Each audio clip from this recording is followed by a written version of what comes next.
everyone. My name is Carl Jacob Ricabo, and I want to share to you the story of the Crock Pot, a water barrier for a merchant who lived on top of a hill.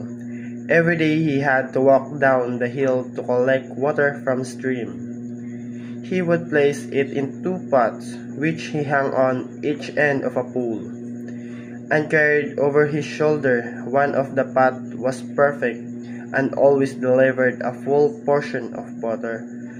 At the end of a long walk, and the other pot had a crack and would always arrive half full.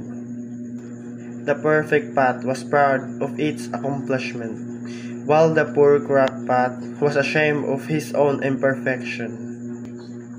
One day, the crack pot was spoke to the water barrier. "I feel like I have been such burden to you. This crack on my side has made me useless.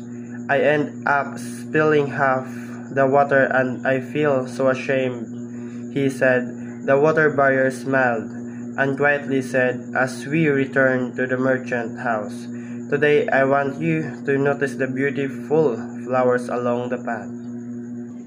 All along his side of the path noticed a beautiful blaze of colorful flowers, while the other side was still dry.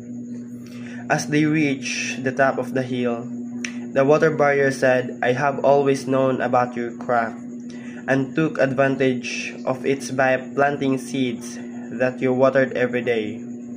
And now look these beautiful flowers along the way. Without you being just the way you are, the pot would never have had such beauty."